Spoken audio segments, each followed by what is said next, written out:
The Source of Magic, Chapter 2, Treasure Hunt. Now he had a challenge, however superficial. He had to start with his brain. Millie was not necessarily in a closet, per se. Her bones had to be somewhere in the palace. Demescens? DME. That was Demescens. That's a weird word. Because her ghost was here. But that could be anywhere within the moat, or even the gardens. Anyway, from the regularly travelled sections. Away from the regularly travelled sections, unless the bones were buried under the floor between the walls, that seemed unlikely. The structure of the place was quite solid, buttressed by durability spells. It would be a major undertaking to breach any floor or wall. Presuming that Millie had died suddenly under suspicious circumstances. Otherwise, she would not have become a ghost. The murderer would have had to hide the body quickly, surreptitiously. No rebuilding of walls to conceal it. Old King Rugner would not have tolerated such a thing. Where could the body have been hidden in minutes, so well as to withstand the scrutiny of centuries? The king's renovations had covered every part of the castle, converting it to the royal place of the present kingdom. The restorative artisans could not have missed anything like this. So the feat seemed mechanically impossible. There could be no skeletons in these closets. Bink saw the other men were already busy rummaging all the closets. No use to complete directionality with them, even if the skeleton were there. Mechanically impossible. There was a clue. Not magically impossible. Bones must have been transformed into something else, something innocuous, something misleading. The question was, what? There were 1,000 artifacts in the place, and any one could be it. Yet, transformation was major magic, and what magician would be fooling around with a mere chambermaid? So her bones might after all remain in their natural state, or perhaps dissolved in solvent or ground into powder. Regardless, there should be some clue to their identity. If only it could be correctly fathomed. Yes, a most intriguing puzzle. Bink walked up to the refreshment table. There were tarts and donuts and cookies and cakes, pies and assorted beverages. Chester was stuffing himself. Bink circled the table, searching for something interesting. As he neared the anniversary cake, the pickle-puss hissed at him warningly. It was cat-bodied, with a snout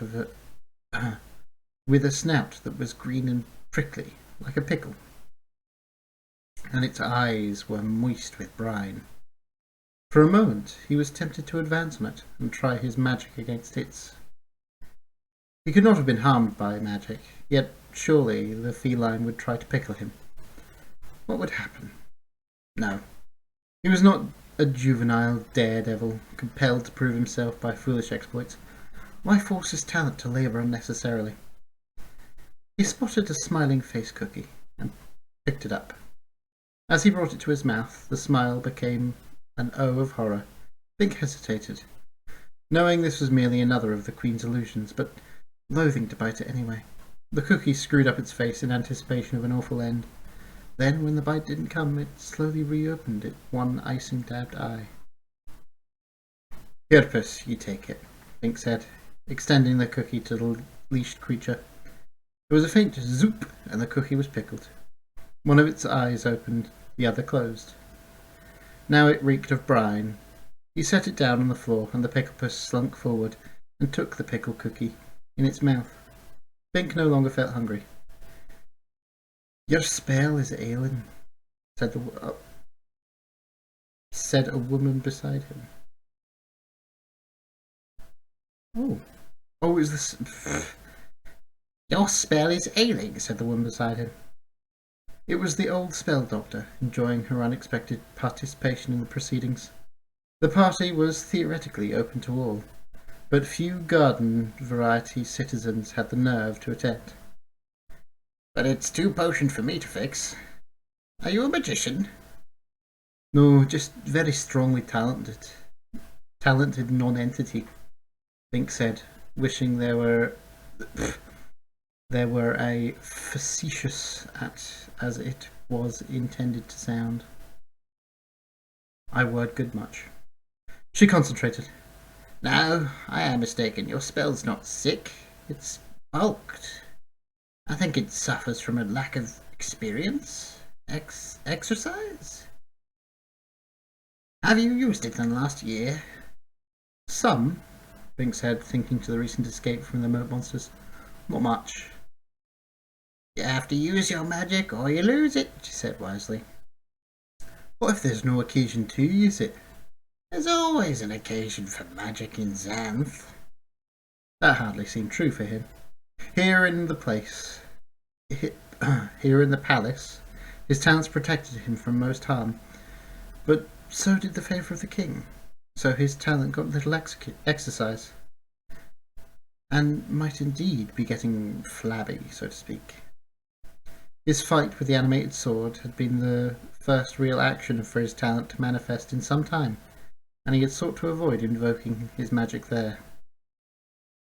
So his moat dunking was about it.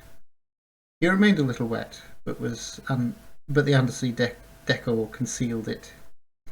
Would he have to seek danger to keep his talent healthy? That would be ironic. The woman shrugged and moved on, sampling other delicacies.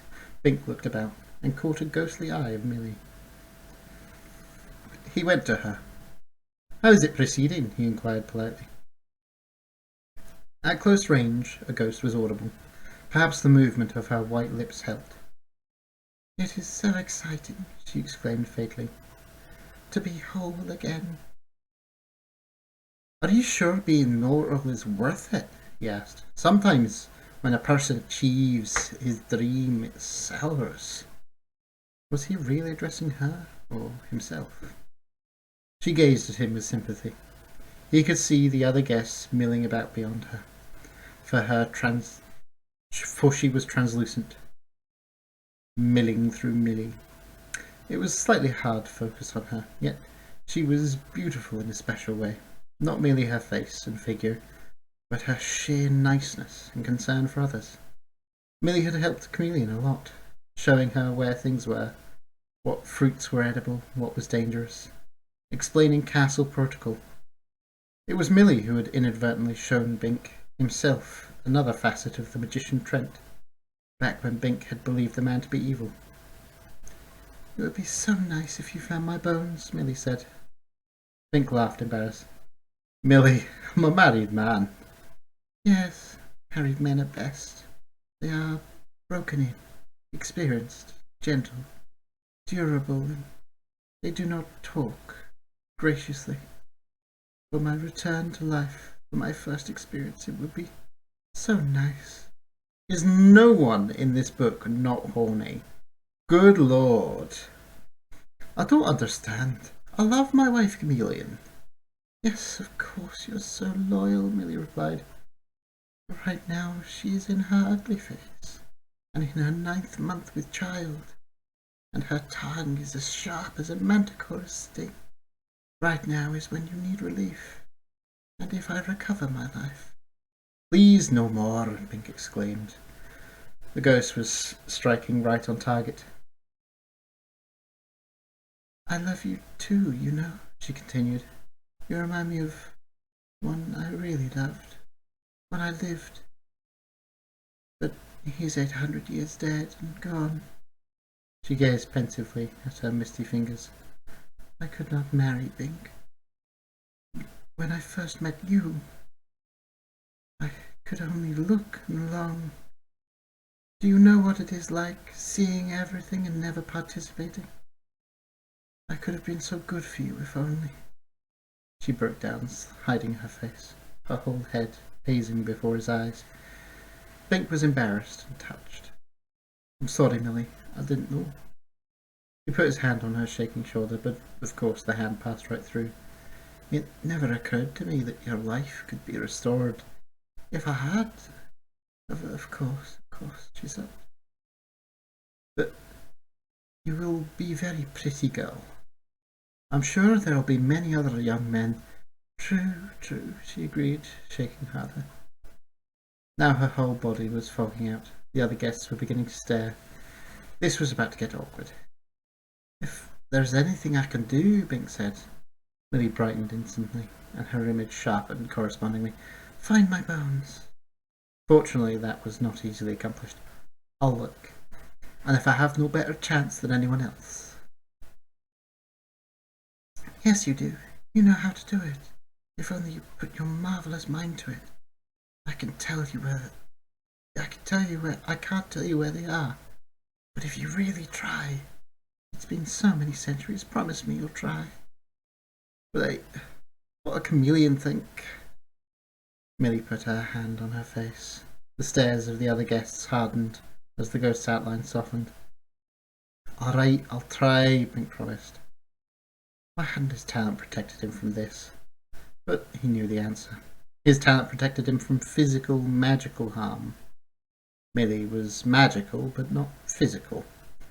And what she intended for him when she became physical would not ordinarily be considered harm.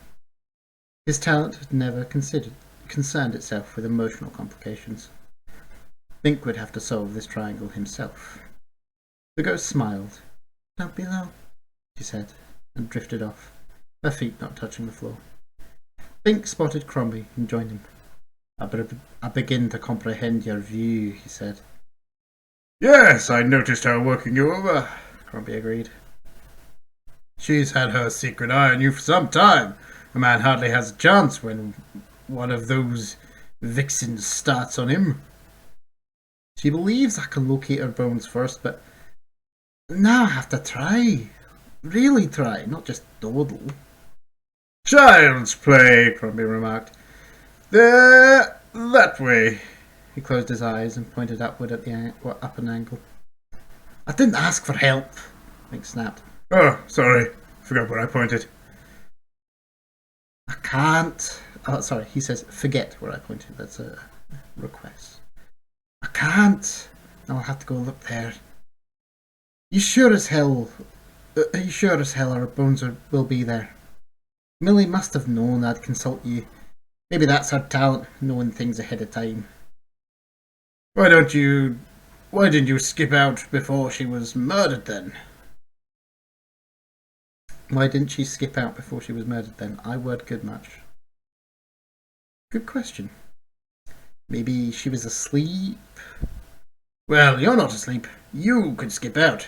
Someone else can find her, especially if I give them the hint. Why don't you go find the bones? You can always follow your finger and do it in an instant. Can't. I'm on duty. Crombie smiled smugly. I have woman problems enough already. Thanks to you. Oh, Bink had introduced the woman hater to their former fiancée, Sabrina, a talented and beautiful girl Bink had discovered he didn't love. Apparently, that introduction had led to an involvement, and now Crombie was having his revenge. Bink set his shoulders and followed the direction indicated. The bones had to be somewhere upstairs, but maybe they still would not be obvious. If he did his honest best, but couldn't locate them, yet would it be so bad, this date with Millie?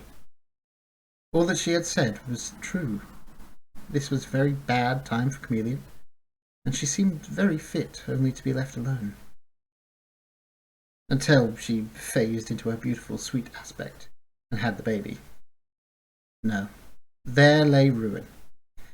He had known what Chameleon was when he married her, and that there would be a good time and a bad. He had only to tide through the bad times, knowing it would pass. He had done it before, when there was some difficult chore or problem. Her smart phase was an inevitable asset. Sometimes they saved up problems for her to work on in that phase.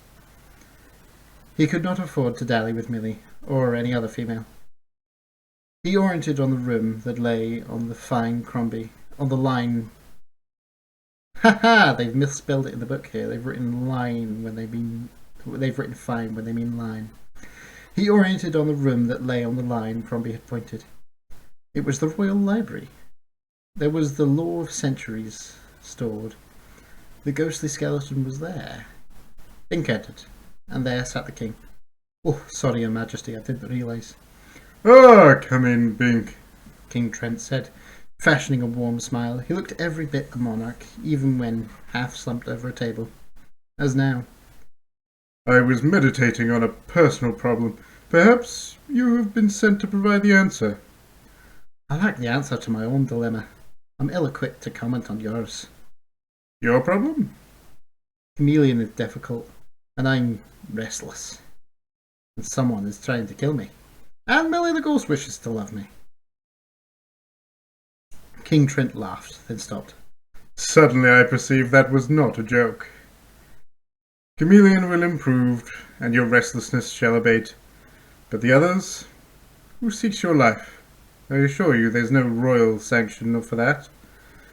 Bink described the episode with the sword, and now the king was thoughtful. You and I know that only a magician could actually harm you by such means, Bink. And there are only 3 people of that class in Xanth, none of whom wishes you ill, and none of whom possess the talent of animating swords. So you're not really in danger, but I agree, this could be very annoying. I shall investigate. Since you've made the sword captive, we shall be able to trace down the root of its imperative? Imperative. I've not seen that word used in that respect before. If someone has co-opted one of the weapons of my arsenal... I think that was where it came from, but Chester Center spotted it and took it. Ah, well, let's let that aspect drop then. The alliance of the Centaurs is important to me, and it has been to every king of Xanth throughout history. Chester can keep the sword, though I believe we shall turn off its self-motivating property. But it occurs to me that there is a certain similarity here to your own magic. Whatever oppresses you, whatever opposes you is hidden, using other magic than its own to attack you. The sword is not your enemy, it was merely the instrument of the hostile power. Magic like my own, Bink repeated. I suppose that could be. It would not be identical, since magic never repeats in Xanth, but similar. He looked at the king and laughed. That seems... that means I can expect trouble anywhere. Who's this speaking? Magic like my own. I suppose that could be. It would not be identical, since magic never repeats in Xanth, but similar. He looked at the king and laughed. That means I can expect trouble anywhere, from anything at all. Seeming coincidental. From a zombie, a sword, moat monsters, a ghost, the king agreed. There may be a pattern here. Yet, how could a ghost... She's to be restored, once I find her skeleton. And that may be in this room, which bothers me most, is that I find myself tempted. Millie is a very fetching figure of a slip of a woman. Trent, keep it in your pants. Gods! I can well understand the temptation. I suffer temptation myself. That is the subject of my present meditation. Surely the Queen can fulfill any temptation, Bink said cautiously, unwilling to betray how freely palace speculation had dwelt on this very subject. The king's private life should be private. She can make herself resemble any. Precisely. I have not touched the Queen or any other woman since my dead wife. Wow, I worded that so poorly and makes it sound so terrible. Since my wife died, said King Trent. The word wife meant only the woman he had married in Mundania. Yet there is there is pressure on me to provide an heir to the throne of Xanth, by birth or adoption. In case there should be no suitable magician available when the time comes, I sincerely hope there is a magician. I feel obliged to make the attempt. Nevertheless, since this was one of the implied stipulations I agreed when assuming the crown. Ethically, this must involve the Queen. So I shall do it, though I do not love her and never shall. The question is, what form shall I have her assume for the occasion? This was a more personal problem that Bink felt prepared to cope with. Any form that pleases you, I should think. One big advantage the Queen had was the ability to assume a new form instantly. If Chameleon had been able to do that. I do not wish to be pleased. I want to accomplish only what is necessary. Why not combine them? Let the Queen assume her most provocative illusion form, or transfer her into yourself. When there is an heir, change her back. There's no wrong in enjoying your duty, is there?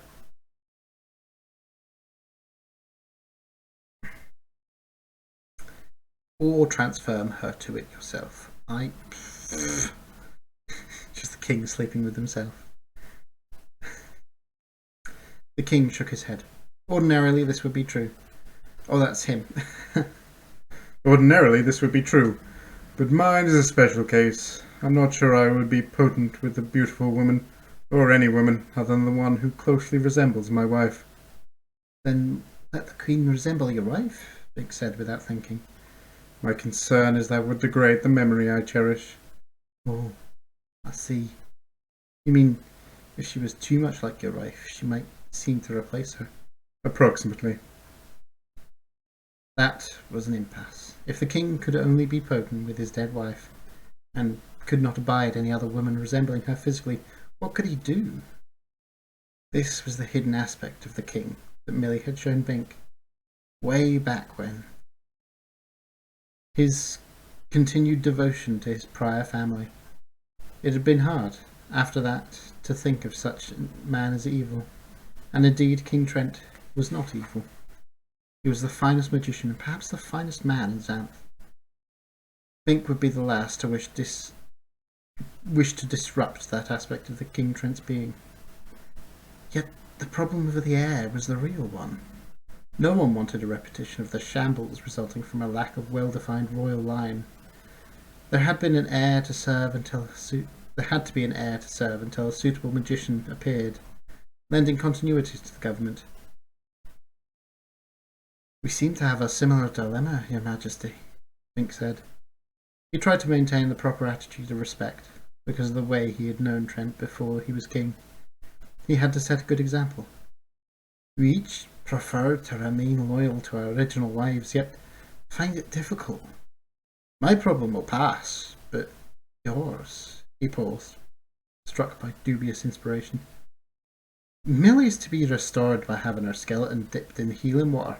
Suppose you were to recover your wife's bones. Bring them to Xanth. If that worked, I would be a bigamist, Trent pointed out. But he looked shaken. Still, if my wife could live again. I could check how well the process works, as they try it on Millie. Millie is a ghost, not quite dead. A special case, like that of a shade. It happens when there is pressing unfinished business for the spirit to attend. My wife is no ghost. She never left anything unfinished, except her life. To reanimate her body without a soul. Bink was beginning to be sorry he had thought of the notion. What horrors might be loosed on Xanth if all bones were renovated indiscriminately? She might be a zombie, he said. There are serious risks, the king decided. Still, you have provided me food for thought. Perhaps there is hope yet. Meanwhile, I certainly shall not have the Queen assume the likeness of my wife. Perhaps I shall only embarrass myself by trying and failing. But... Too bad you can't transform yourself. Then you could test your potency without anyone knowing. The Queen would know, and to fail with her would be to show weakness that I can hardly afford. She would feel superior, knowing that she would, knowing what she had taken from me, be iron control, is in fact impotence. There would be much mischief in that knowledge. Bink, knowing the Queen, could well appreciate that. Only her respect for and fear of the king's personality and magic power held her in check. His transforming talent would remain, but the respect she held for his personality would inevitably erode. She could become extremely difficult to manage, and that would not be good for the land of Xanth. Could you, experiment with some other woman first? That way, if you failed... No, he said firmly. The Queen is not my love, but she is my legal spouse. I will not cheat on her, or any other member of my kingdom, in this or any other respect. There was and there was the essence of nobility. Yet the Queen might cheat on him. If she saw her opportunity and knew him to be impotent, Bink didn't like that notion. He'd seen the King Trent reign as the onset of the Golden Age. How fraught it was with liabilities from this vantage. Then Bink had another inspiration. Your memory of your wife. It isn't just a memory of her you're preserving. It's your memory of yourself. Yourself when you're happy. You couldn't make love to another woman, or let another woman look like her. But if two people made love, the Queen and a man who didn't resemble you, no memories would be defiled. So, if the Queen changed your appearance... Ridiculous! I suppose so. Shouldn't have mentioned it. I tried. Sorry I bothered you. You will? Objectively, I know that my continuing attachment to my dead wife and son is not unreasonable. It is hampering me in performance at my office. Perhaps an unreasonable subterfuge will compensate. I will have Iris make me into the likeness of another man, and myself and herself into another woman, and as strangers we shall make the attempt. Do you just indulge in the courtesy of maintaining the secret, Bink? Yes, of course. By all means, Bink said, feeling awkward. He would have preferred to have the king devoid of human fallibilities, while paradoxically respecting him for those weaknesses. But he knew this was the side of the king no other person saw. Bink was confident, uncomfortable as the position might be at sometimes. I'm supposed to locate Millie's bones. They should be somewhere in the library. By all means, continue your pursuit. I shall seek out the Queen. And the king rose abruptly and departed. Just like that. Bink was amazed again at the alacrity. That's a wonderful word. Alacrity. Alacrity? With which the man acted, Once he'd come to a decision. But that was one of the qualities that made him a fine ruler, in contrast to Bink himself. Bink looked at the books and suddenly realised Millie's skeleton could have been transformed into a book. That would account for its neglect over the centuries, and for Millie's frequent presence here. She hovered often by the south wall. The question was, which book? He walked along and packed the packed shelves, reading titles from the spines of tomes. This was an excellent library with hundreds of texts. How could he choose among them? And if he found the proper one, somehow, how could it be restored? It would have to be transformed back first into a skeleton. And that was magician-class magic. He kept running into this. Too much magic was involved here. No inanimate transformer was alive today, as far as he knew. So Millie's quest looked hopeless after all. Yet, why then had the good magician told her to use mere healing elixir? It made no sense. Still, he had promised to try, though it complicated his personal situation. First he had to find the book. Then he could worry about the next step. The search took some time. Some texts he could eliminate immediately. The anatomy of purple dragons or hailstones. Magic versus mundane. But others problematic. Like the status of spirits in royal abodes. Or tales of ghosts. He had to take these out and turn the pages, looking for he knew not what. More time passed. He was not getting anywhere. No one else had come in. Apparently he was the only one following this particular lead. His guess about the books must have been wrong. There was another room above this one, in a turret, and Crombie's line intersected it too. Maybe. And then he spotted it. The skeleton in the closet. That had to be it. He took the book down. It was strangely heavy. The cover was of very variegated leather, subtly horrible. He opened it, and a strange, unpleasant odour wafted out, as of flesh of a zombie too long in the sun. There was no print on the first page, only a melange of colour and wash suggested of remains, a flattening bug. Quickly he closed the book. He no longer had any doubt. The bucket of elixir was downstairs, in the ballroom. Bink clasped the book in both arms. It was too heavy to hold in one arm, for any length of time, and started down. He met another zombie, or perhaps the same zombie. It was hard to tell them apart. It was coming up the stairs. This one he knew was real, because the Queen had not extended the masquerade illusion inside the palace, and no illusion at all upstairs. Now Bink suspected the one in the garden had been real too. What were the zombies doing in there, out of their earthly resting places? "Back off!" Bink cried, protecting the boat. "Get out of the palace! Return to your grave!" He advanced menacingly on the zombie, and it retreated. A healthy man could readily dismember a zombie, if he cared to make an attempt. The zombie stumbled on the stair and fell, toppling with grisly abandon down the flights. Bits of bone and goo were scattered on the steps, and dark fluid soaked into the flying wood. The smell was such as to make Bink's stomach struggled for sudden relief, and his eyes watered. Zombies did not have much cohesion.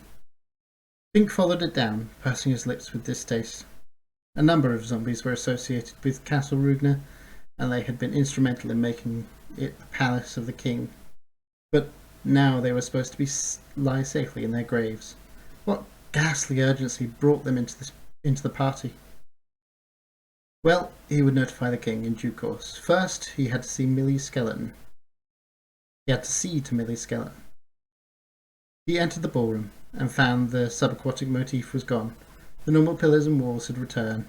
Had the Queen lost interest in her decorations? "I've got it!" he cried. The guests collected immediately. "What happened to the water?" "The Queen left suddenly, and her illusion stopped," Chester said, wiping crumbs of green cake from his face. It seemed refreshments had been real enough, anyway. "Here, let me help you with that book." Chester reached down with one hand and took it easily from Bink's tiring grasp. Oh, for the power of a centaur. "I meant the healing water." No, that's Bink. "I meant the healing water, the elixir," Bink said. He knew what had happened to the Queen. Now that he had thought about it, the king had summoned her. "Right here," Crombie said, bringing it down from under a table. "Don't want crumbs falling in it." The bucket was now on the floor beside the anniversary cake. "That doesn't look like a skeleton," the manticore said. Transformed or something," Bink explained. He opened the book while Chester supported it. There was a general murmur of awe. Some magic. The spell doctor peered at it. "That's not transformation, that's topology magic. I never saw such an extreme case before." What's topology magic?" Crombie asked. "Changing the form without changing it," she said. "Old crone, you're talking nonsense," Crombie said, with his customary diplomacy around sex. Around the sex. "I'm talking magic, you squirt.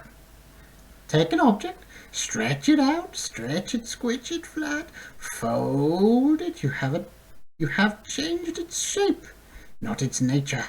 It remains the same. This book is a person." "With the spirit squished out," Bink said. "Where's Millie?" The ghost appeared, silent. She remained under the geas unable to comment on her body. What a terrible fate she had suffered. All those centuries. Wrapped and folded into a book, and prevented from telling anyone, until the Queen's charade contest prize had coincidentally opened the way. Coincidentally? Bink suspected his talent at work. Should the Queen supervise the restoration? The Manticore asked. The Queen is otherwise occupied and mustn't be disturbed, Bink said. Actually, it was the King he was protecting. We'd better proceed without her. Right, Chester said, and he dumped the book into the bucket. Wait, Bink cried, knowing it was already too late. He'd contemplated a gentle immersion, but perhaps this was best. The dumped book shimmered. Millie the ghost made an almost soundless shriek as she was drawn towards the bucket. Then the book inflated, absorbing elixir rapidly, opening and unfolding, its tissues filled out. The pages became human limbs, and the heavy jacket of a human head and torso flattened horrendously until already bulging into doll-like features. Grotesquely, it convulsed into misshapen mannequin figure, swelling and firming into the semblance of a woman. Millie the ghost, still trying to scream, floated into the mass, her outline merging with the form of the body. Suddenly, the two phased completely. She stood knee-deep in the bucket, as lovely as a nymph as could be desired, and an astonishing contrast to what they had just seen. I'm whole! She exclaimed. You certainly are, Chester agreed. Someone fetch some clothing. There was a scramble. A form came forward bearing decaying robe. It was a zombie. Women shrieked. Everyone scrambled to avoid it. Crombie charged forward, scowling. You rotters can't come in here! Out! Out! The zombie retreated, backing towards the anniversary cake. Not that way! Bink cried. Again, too late. The zombie came within range of the picklepuss, who snapped. There was a zoop! The zombie was pickled. Squinting putrid juices, it fell into the cake. The picklepuss struck again, pickling the entire cake as the zombie disappeared into it. Pickled icing flew outward explosively, splattering the guests, and the picklepuss broke free of its leash and bounded into the refreshment table, pickling everything it passed. Women screamed. It was one of the foolish, enchanting mannerisms they had.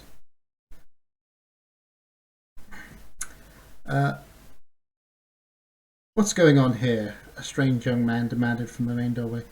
Stand back, Bink snapped. The damn Queen's pickler has got loose. Now he saw a comely young woman behind the stranger. They were evidently gatecrashers. Crombie was dashing up. I'll get those idiots out of the way, he cried, drawing his sword. The picklepuss preferred to introduce itself, and to clear its own way. It bounded directly at the stranger. There was a zap, but this time it was for the puss who was pickled. In a fashion, it landed on the floor, surprised, and then flapped its wings and took off. It had become a deer fly, a delicately winged miniature deer. My cake! A strange young woman cried. Then Bink caught on. The Queen. And King! Crombie cried, appalled. In illusion costume! What had Bink called the Queen in his distraction? And Crombie had drawn his sword against the King. But Queen Iris was already at the cake. Pickled with a zombie in it! Who did this thing? In her outrage, she let her illusion slip. She appeared before the crowd in her natural form and revealed the King in his, and both were disrobed. Crombie the woman-hater nevertheless suffered a seizure of gallantry. He had sheathed his sword, whipped off his jacket and put it around the Queen's shoulders, concealing her middle-aged torso. Cold in him, Highness. Bink hastily preferred his own jacket to the King, who accepted, as if this were a quite ordinary occasion. Thanks, Bink. Millie stepped out of her bucket, gloriously naked and not cold at all. I fear I did it, your majesties. The zombie came to help me, and the pickle puss got loose. The Queen gazed for a long moment at Millie's splendour. Then she glanced down at herself. Abruptly, both King and Queen were clothed royally again. She rather resembled Millie, he in his natural likeness, which was handsome enough. Bink knew, as did everyone present, that both were in borrowed jackets, with embarrassing portions of their anatomy uncovered. But now there was no sign of this, and in another moment Millie was also clothed in illusion. Garbed like a chambermaid she was, yet still very pretty. Bink nodded to himself. It seemed his suggestion about the King's changing his image for love-making had been effective. Excellent that the commotion surrounding Millie's restoration had interrupted it. Except that the commotion surrounding Millie's restoration had interrupted it. The Queen surveyed the ruin of the refreshments. Then she glanced obliquely at the King. She decided to be gracious. "So it worked. You're no longer a ghost. But you should be dressed for the occasion. This is not a work day for you." And Millie appeared in a fetching evening gown, glassy slippers and sparkling tiara. "Who found your skeleton?" Millie smiled radiantly. "Bink rescued me." The Queen looked at Bink. "Your nose seems to be into everything," she murmured. And then more loudly, "Then Bink gets the prize. The first date," she broke off. As well she might. Behind her, the pickled zombie had risen out of the cake. Even pickling could not kill a zombie. They were half pickled by nature. Clots of briny flesh dropped along the pickled cake. One amorphous glob had dropped on the Queen's shoulder, passing right through the illusory dress and lodging who knows where. This was the cause of the interruption in her speech. Furious, the Queen whirled on the zombie. "Get out of the palace, you hunk of decay!" She shot a look at the King. "Trent, transform this monster. It ruined my cake!" But Trent was thoughtful. "I think the zombie will depart on its own volition, Iris. Procure another date for Millie. I need of Bink's services in another capacity." "But, Your Majesty," Millie protested. "Make the substitute look like Bink," the King murmured to the Queen. "Bink, come to the library." In the library. I should probably actually end it there, actually. Have a good day. I love you.